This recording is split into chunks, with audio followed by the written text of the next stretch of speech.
Hi, my name is Elisa Minkin. I'm a general pediatrician and I'm the chair of the JOWMA Preventative Health Committee.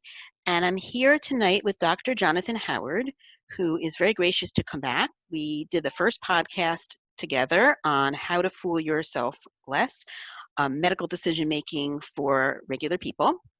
Dr. Howard is a neurologist and psychiatrist at NYU and Bellevue Hospital.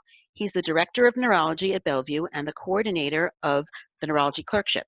He received his medical degree from the University of Southern California and completed his residency in neurology and psychiatry, as well as a fellowship in multiple sclerosis at NYU. He's also the author of the 2019 book, Cognitive Errors and Diagnostic Mistakes, a case-based guide on critical thinking in medicine. And thank you so much, Dr. Howard, for joining me again tonight. I really My pleasure. appreciate it. Thank you very much for having me. I appreciate it. Absolutely. So when we talked back, we started our talk actually end of January and finished it, early February. I'm looking back now, it feels like a million lifetimes ago. Oh, absolutely. I mean, it's hard to think. Yeah, we feel we've gone a dozen lifetimes in 6 months. It's incredible. And I feel like we should have known. Like, looking back, I didn't even realize that that New York case in New Rochelle, that was really like the first New York case that we were hearing a lot about, and that was sort of a super spreader event. That was March. Yeah, we should have known. I mean, the warning signs were there if we had paid attention to Italy. Mm-hmm. I think we in the United States have this sort of feeling that we are separated by an ocean, and bad, crazy things happen in faraway places or a long time ago. Unfortunately, they don't. They happen to us today. Right. And I think also we had a lot of wishful thinking, right? I mean, I know that when we did our talk, we specifically didn't talk about COVID. And I'm really glad we didn't, because the messaging at the time was make sure you get your flu shot. We should be more afraid of the flu because we know that the flu can be dangerous, and it can, but we had no idea. Yeah, no, I'm glad we didn't talk about it either, because I probably would have said something along the lines of, "Oh, don't worry about it; it's no big deal." So, yeah, I'm glad I'm not recorded anywhere saying anything like that. Although, in my defense, I was pretty worried about this in February. Mm-hmm. I remember watching scenes of people in China Mm-hmm. in lockdown and sort of commenting to my parents, "Hey, this could be us." And I sort of knew it on an intellectual level that it could come here and we could suffer a similar fate, but I didn't really believe it. I mean, it was there was a lot of denial Right. going Right. on. That's for Right. sure. Right. And so I do want to talk about like the way we fool ourselves with our thinking. And some of that is we're talking about how we did it ourselves. And one thing I just want to say is that I think we need to be kind. I'm grateful that I'm not a politician. I'm grateful that I'm not a public health official. Oh yeah, no. I mean, it's some of our politicians. Are I think most of them, really want to do the best, and they have to balance these very very difficult things. Our rights, our health, our economy, and if they go too far in one direction, half of the country is mad at them. If they go too far in the other direction, the other half of the country is mad at them. There have been some extremely unfortunate incidents, not in New York, I think, but in other parts of the world or country, where public health authorities have been stalked and have gotten death threats and have quit their jobs. So I really feel for them. There's some very unfortunate things that are happening. Right. It's really difficult because it's novel. It's new, and they're used to working with data, but we didn't have data. Yeah, that's exactly right. I mean, 6 months into this, I could come up with a really long list of things that we don't know about this virus. I could come up with a really long list of things that we've learned about the virus, but there's still so much we don't know, Right. and it's hard to make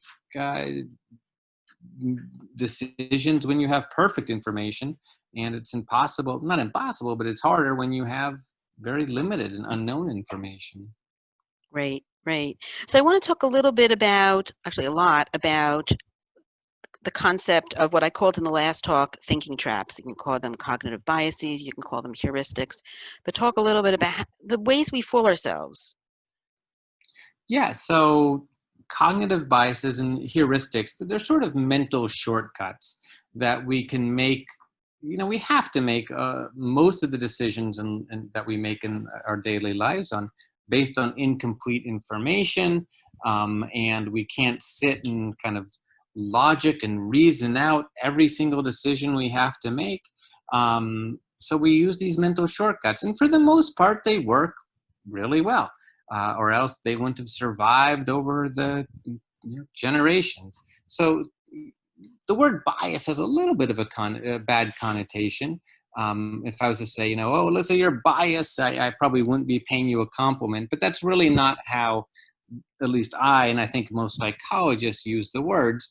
It's just sort of our mental shortcuts that usually lead us in the right direction, but not always.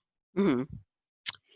And the other issue is that we are more likely to use those shortcuts in a bad way, in an inaccurate way, when we have a situation of uncertainty or when we're more emotional or fearful, correct? Yeah, I mean, I think emotion, times of heightened emotion, Mm-hmm. you don't make your best decision in times of panic, for example. But maybe sometimes you do, actually, in that uh, it's better to be sometimes overly afraid of something, like a virus, than underly afraid. Because if you're uh, underly afraid of it, you could catch it and it could kill you. So you can make, you can be wrong once there. Uh, Whereas if you're overly afraid of it and you're a little too precautious, fine, you wash your hands a little bit more than you Right. need. The You stakes washed are all your groceries off many times. right. And, and maybe looking back, that'll sort of seem foolish, but not as foolish as someone who went to a very crowded bar or restaurant Mm-hmm. or prayer service, and contracted the disease and passed away, as has happened, unfortunately, many times. Right. And what I don't understand is, because in New York, sadly, we were hit so hard. What I don't understand is it seems people are saying it's over and they're back to their normal here. And yes, thankfully, the numbers until recently were really dropping. They're unfortunately starting to spike up again. Unfortunately, not huge numbers, but they're starting to come back up. And I'd like to hear what you think about why people are saying this. And the rest of the country, clearly it's not gone. Yeah. Well, I mean, I think, fortunately, I don't think I've observed that for the most part. I think people are doing pretty well, at least what I observe. I mean, I only really Mm, know my neighborhood. I kind of lead a boring life. I don't leave my 3 block radius for the most part. I go to the hospital and home and back, and that's about it. But yeah, at least what I've observed, people are being responsible for the most part. I mean, wearing masks in the hospital. The few times I've gone to the grocery store, they're wearing masks. Certainly all the restaurants and bars in my neighborhood are closed. Not that I went to those too much to begin with. So, mm, um, at least what I've observed, people are taking it seriously. But it's a big city, mm, and there's a lot of variety. And I think one of the reasons is just that people really want it to be over. And I think we just mhm. have to acknowledge how hard it's been for a lot of Right. people. Wearing masks is not Mhm. natural. They're a little bit uncomfortable, but we're used to showing our faces and smiling at people and having them smile back. So much of our communication, we've come to realize, is done with subtle verbal cues. We're used to going to weddings and celebrations and funerals. I mean, these are supposed to be communal events where we get together and we're around each other. And now we're asking people to be isolated, and it's to maybe not see your parents except from 6 feet away, or through a glass partition. It's very painful and it's very unnatural, and we don't know when it's going to end. So I think there's a lot of, I hope it's going to end. I hope it's over. And the immediate threat has certainly passed here. I think we're over the worst, and I'm optimistic Hmm. for reasons I can get into or not, that we're not going to have as big of a second wave as the first wave. But there's no guarantee of that. Right, right. But there are communities where they are doing these things. They are having, bigger celebrations. They are not distancing. They are not wearing masks. Um, and I think, to some extent, we're not seeing spikes as much, right? To some extent, some of these communities have had a lot of coronavirus, right? A large percentage of the community had it already. Hmm. But there's so much we don't know. We don't know if you can get it again. There are certainly plenty of people, including very vulnerable people in the community, who haven't had it yet. Yeah. So it is a concern. And I think one of the reasons, like you said, you explained why it's so hard, and it really is, and it's summer and it's hot and it's gone on forever and we're all just sick and tired of it. I hope it's sick and tired of us. That's the problem. Yeah. Yeah. But also, I think it's also a factor of we're so used to making decisions based on what we see right in front of us. Sure. And that explains why we watched what happened in Italy, but it was like watching a movie about some historical event Right. It almost. wasn't us. Yeah, it wasn't us. And while Italy was going through it, while they were experiencing horror movie type events, politicians here were saying, go to movies, get together, rather than thinking to themselves, holy smokes, is this us? Might it be us? What if it is us? How can we prepare? We'll hope for the best, but prepare for the worst. So Hmm. there's a lot of just wishful thinking Hmm. and denial that was going on. Hmm. Um, it's a natural thing. No one wants to contemplate this horrible, invisible virus that might be spreading in the community, without us noticing. So it's a natural response, but it can be a dangerous one. Right. And it's like you said before, it's hard to be too careful, but it's definitely easy to not be careful enough. And it was also disturbing to me to think in retrospect, well, we were planning that talk and had no idea what we were getting into. It was spreading invisibly. Yeah, And that it was the was. problem, is it can take weeks of spreading invisibly. And we are definitely doing more testing now, which is good. But I can't say that we're doing so much testing that we would know necessarily if it was building up again. Yeah, Governor Cuomo today said that our testing sites are being underused. Hmm. So I think it's important, certainly if anyone has any symptoms, to get tested. Right, but Um, we know already that you can be asymptomatic or pre-symptomatic. yeah, So that's the problem. And it looks like this current surges that we're having in many other parts of the country. And like, again, we're in our own little bubble in New York here. We're thinking, hey, we're good, right? We're done. I hope we stay in our bubble. By the way, yeah, no, but I think everyone should get tested periodically. The test is it's unpleasant. I'm not going to lie about that, but it's short. It takes about 5-10 seconds, which seems like an eternity while you're getting the test. But it's on the scale from 1 to 10. It's a 3 in terms of how unpleasant it is. And Hmm.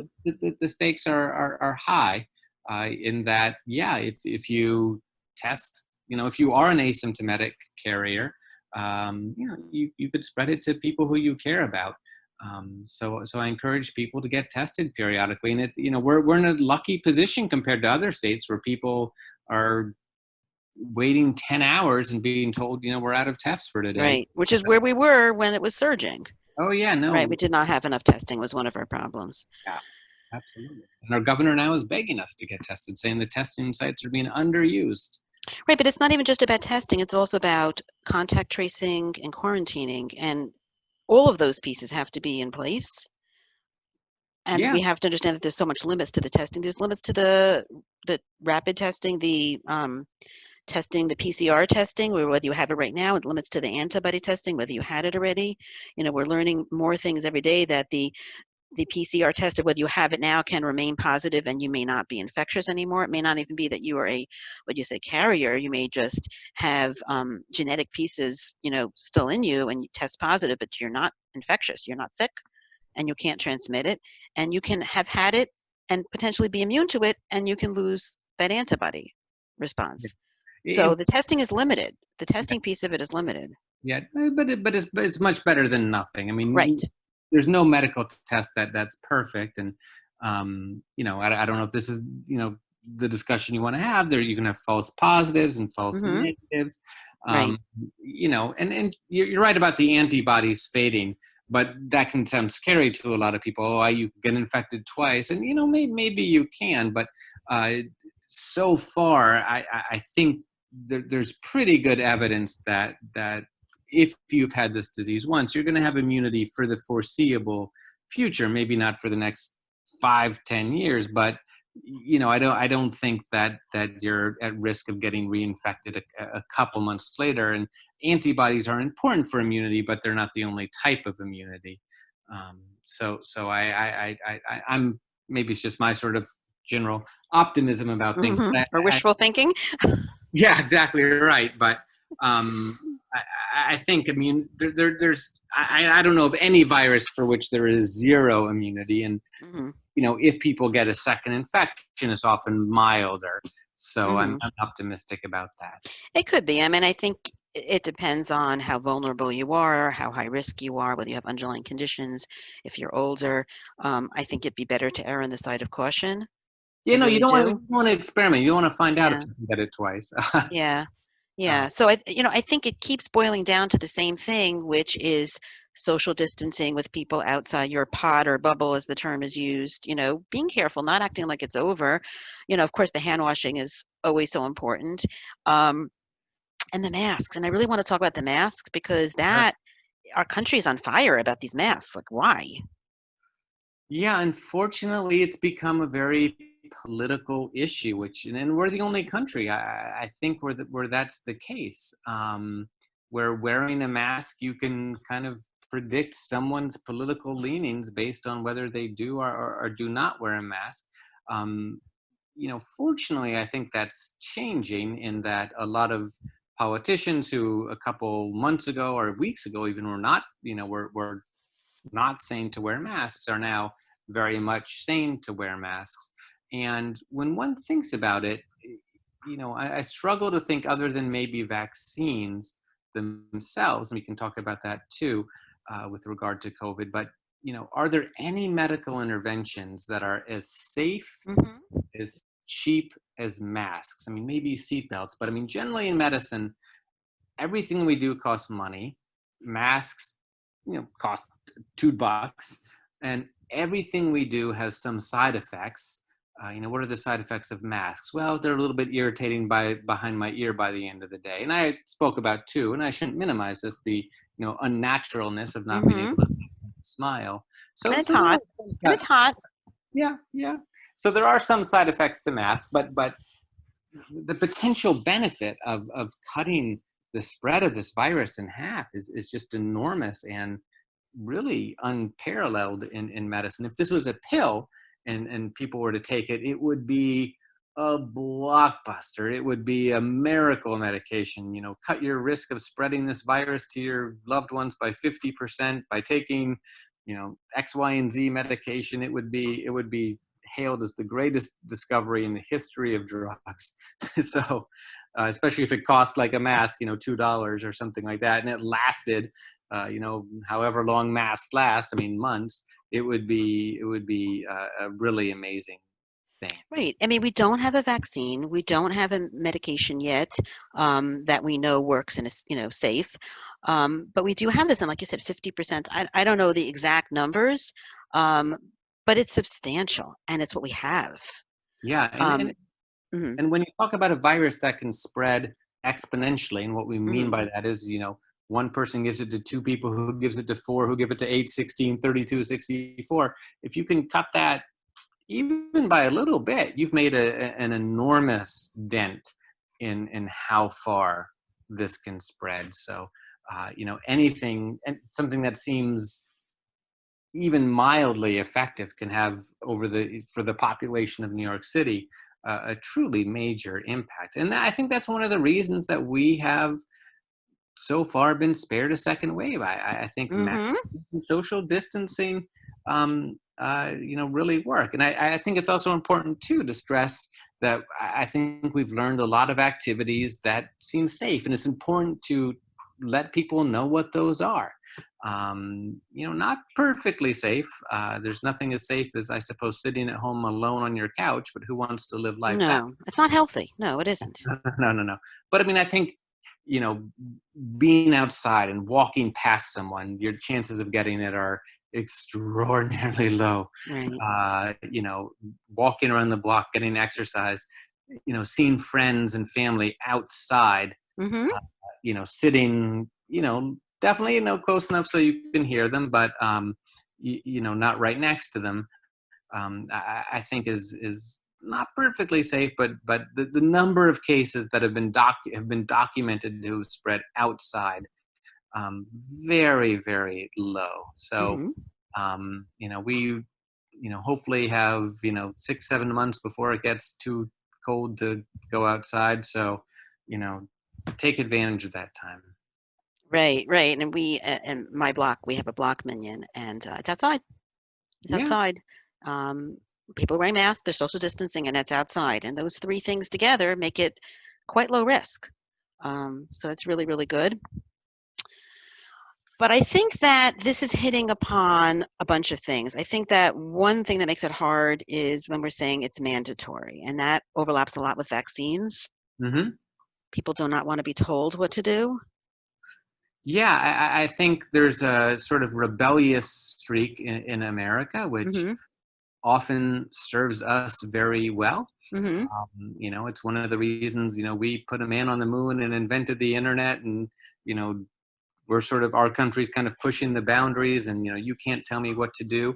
I think there's a certain segment of the population who is sort of oppositional for the sake of being oppositional. mm, And if you were to tell them masks are forbidden, they would demand them.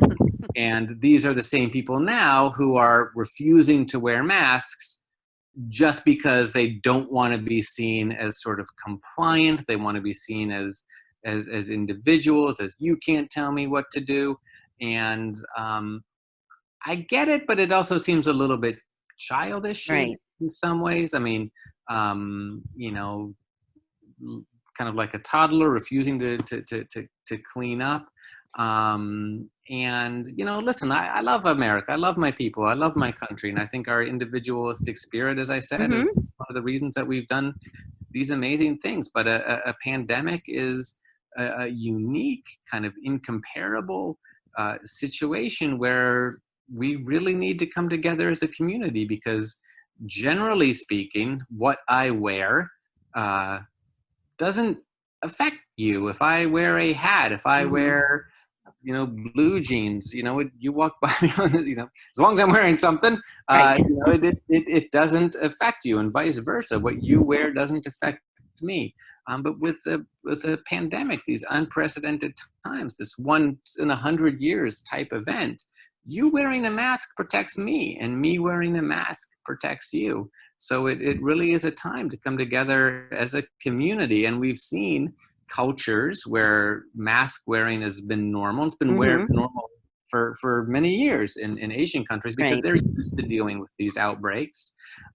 They were really able to put the brakes on things. And so I see people who are very upset about the shutdown and the lockdown, and I don't blame them. mhm, I'm upset about it too, and right, I'm, as a doctor, relatively protected. I don't own a restaurant. I don't own a mhm, barber shop, and but these people, some of them at least, have behaved in ways that have unfortunately prolonged the lockdown. Like Miami, for example, mhm, they opened up too soon, and now they're shutting back down. And it's just, in Texas, it's just really devastating people's economies, their right, finances. And sometimes I think people like myself, who are sort of privileged, can sort of say things like their income as if it's kind of right. like mild inconvenience. And holy smokes, No, the no, millions of Americans are wondering how there is feed their families and pay their rent. It is tragic beyond belief. And it's ultra made even more tragic by the fact that, had mask wearing been as normal as wearing right. pants and shoes a month ago, we wouldn't be in this situation today. It just breaks my heart. Right.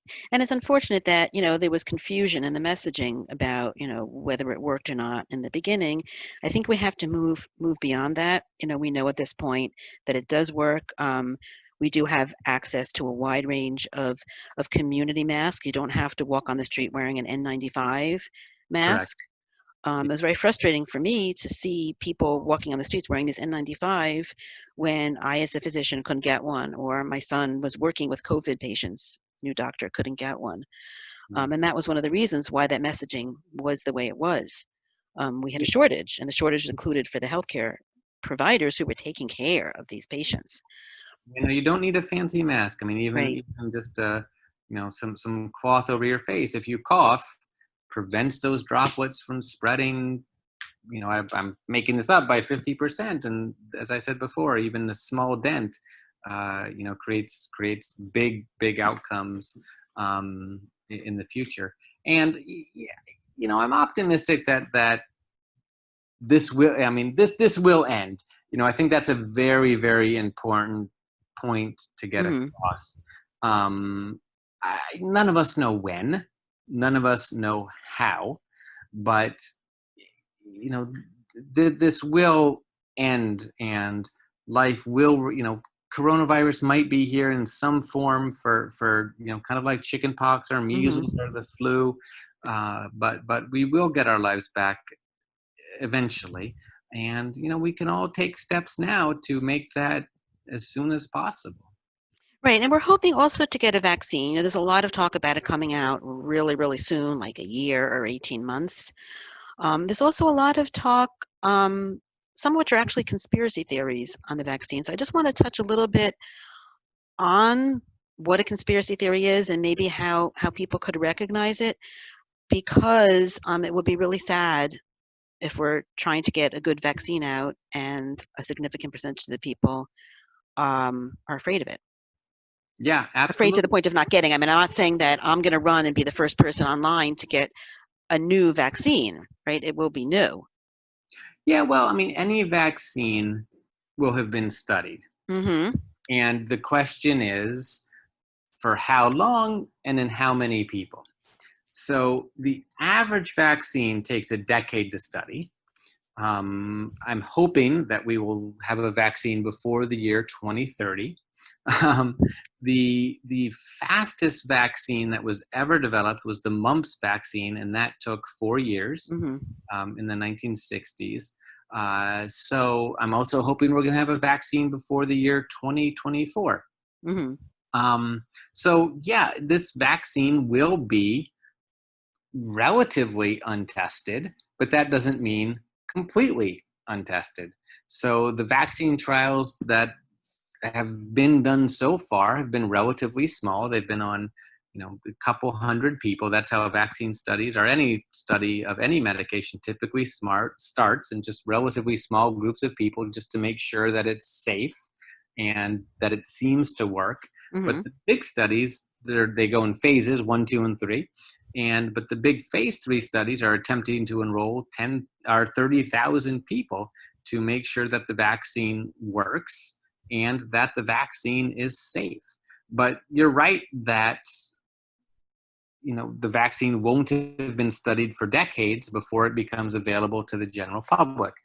Fortunately, we have so many vaccines that we know about already that people are going to say, what are the long-term side effects? Oh, we don't know the long-term side effects. And I would say, generally, vaccines don't have long-term side effects. They can have some short-term side effects. And of course, what are the long-term side effects of COVID? That's we don't know what those are either, but they don't seem to be benign. And of course, it has killed 20,000 people in our city and 130,000 people in the country and 500,000 people around the world. So it's always a question of risk versus benefit. What are you Exactly. more afraid of, the medication or the disease? But the anti-vaccine movement is already definitely gearing up Hmm. to oppose this vaccine. And I think that makes a very important point that everything I say about this vaccine will be, as best as I can, based on the research that's Mhm. done. So, if you ask me my opinion about the vaccine today, I will say I'm hopeful, but it's too early to say. We just don't have Mhm. the data. The studies haven't been done. That the anti-vaccine movement already opposes this vaccine shows that data and science are irrelevant to them. Mhm. Their opposition is a philosophical one, the same way, I am opposed to Brussels sprouts, I suppose. There's no research or studies, there's no words you could say, where at the end of the day, I will say, you know what, Brussels sprouts actually do taste good. And their opposition to vaccines is similar to that. I can also promise you the following. Once this vaccine is approved and tens of millions of people have taken it, the internet will be flooded with stories of, emotionally, Mhm. uh, you know, uh, heartbreaking stories. My daughter was a healthy 17-year-old girl who got the vaccine within 3 days. Could no longer see, could no longer walk. um, the internet's just going to be flooded with those stories because that happens after every vaccine is approved. And some of them have been determined to be complete fiction. I've actually Mhm. had the opportunity to speak to some parents whose children were sort of misused by the anti-vaccine movement, but Mhm. not all of them are. But I think Mhm. it's important to realize that if let's say I gave 100 million Americans an M&M, piece of candy, and waited a week, some tragic things would happen to those people. Someone would have a heart attack, someone would have a stroke, you name it. Even if a young person, young healthy 17-year-old, something bad would happen to some of them, and the vaccine is going to be blamed. Mhm. And we have to keep, we as scientists and doctors have to keep an open mind that, okay, maybe it is the vaccine. You don't want to rule that out, and that's why I hope we'll collect data and we'll continue to learn about the eventual vaccine. But we have to try to, and this is where our biases come in. We have to try to let ourselves be governed by, especially when it comes to vaccines, the science and the data. Mhm. Unfortunately, that's really boring compared to some of the internet stories. I could, Right. show someone a study. Oh, in this study, 10,000 people got the vaccine, 10 people got placebo, or 10,000 people got placebo, and in each group there were 5 cases of cancer. So the vaccine probably doesn't cause cancer. But that's not nearly as emotional as a internet sob story where there's a crying parent and pictures of a suffering child. That is just a much more emotionally uh, relevant to us than raw numbers and raw science. Right. And in fairness, sometimes a vaccine can cause a problem. That M&M example, if the person had an allergy to peanuts and M&Ms are made on peanuts, they could have an allergic reaction and it would have been from the M&M, right? So sometimes it is Yeah, no, you're from right. it. That's But exactly what I said. We have to keep but an open mind. right, but people don't want they need a reason, right? It's so hard. And I think that's also what's happening with COVID is we have such huge gaps in our knowledge and we don't like that. We don't like not knowing, Yeah, right? So it's really hard. It really makes us uncertain and uncomfortable. And I just want to come back a little bit to the masks because we talked about not wanting to wear masks, not wanting to be told what to do, and it's hot and it's uncomfortable and it's weird. But I read that at times of uncertainty, we look around us. And if you are trying to deny it and you're looking around and you're seeing masks and you're trying to say, hey, it's over, that's upsetting. And that might explain, and the opposite would be when you are trying to have a sense of control over a scary time by wearing your mask and you look around and you see people not wearing masks, you'll also be upset. So maybe that is more of an explanation of why there's so much emotion yeah. No, I in mean, our country around the masks. right. It's very local. I mean, again, I think the Northeast has done an extraordinary job of sort of pulling together, kind of as a community, to really tackle this. And in parts of the country where you know Italy seemed far away to us, um, Mm-hmm. and to Phoenix, Arizona, and Miami, New York seemed far away. It just really shows, unfortunately, that it seems every city has to kind of experience, at least in America, some horror before they will hopefully learn their lesson. And unfortunately, America seems to have had the hardest time of Mm-hmm. any country with this disease. And this might be a bigger topic than this discussion about why Right. that is. But really, no other, we've had America's 4% of the world's population, and we have had 25 25%. Yeah. A of quarter the of it. death.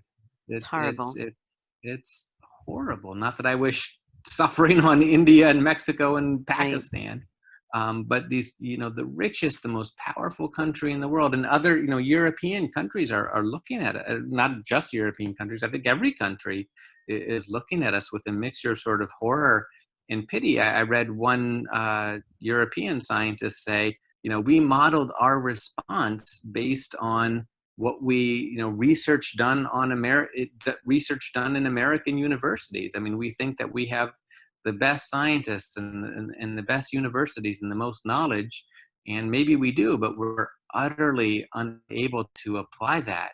And again, that why that is, I don't know, have all the answers, and it's probably a bigger topic than this podcast. But it's a real tragedy. It's a real tragedy, and I think also we didn't get into the lack of trust and why there's a lack of trust in our political and health leaders. But I will say that it's opened up a large room for conspiracy thinking and misinformation and disinformation, which is intentional misinformation, right? Um, and I think that that's really sad and scary because I think it's actually empowering for us all to know that we each can help flatten the curve. We did it, right, with our efforts with the masking and the social distancing and the hand washing. We can also, by the way, flatten the it's not just an epidemic, it's also an infodemic.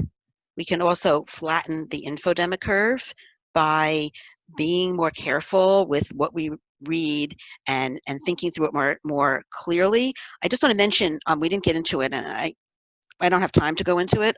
But if anybody's interested who's listening to this, there is a good set of YouTube videos and information from Dr. John Cook, and he has a series called How to Spot COVID-19 Conspiracy Theories, and he actually has a cute acronym, CONSPIRE, CONSPIR, and he actually goes through each of the traits of a conspiracy theory, that they have multiple contradictory threads, that it starts out with an O for overriding suspicion. There is a nefarious or negative intent. Something must be wrong. That's the letter S.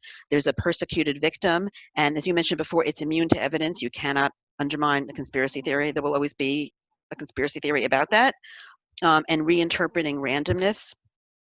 Like you said, you had an M&M and something happened after, and therefore it was the M&M. So that's something that people want more information, they can look into, Dr. John Cook. But we can be empowered. We can do this. We can continue to flatten the curve by continuing to social distance to the best of our abilities, continue to wear masks, wash our hands, be careful, be alert, right? We don't have to be neurotic, right? We can still get outside and go around and be with our families, and we can choose to expand those groups with carefully. But we shouldn't act like nothing's going on, because we still, unfortunately, are, as a country, in the middle of this, and our borders between our states, Yeah. are pretty porous. But I want to thank you so much. I really appreciate all the time and all the information you gave us today. I really, really do.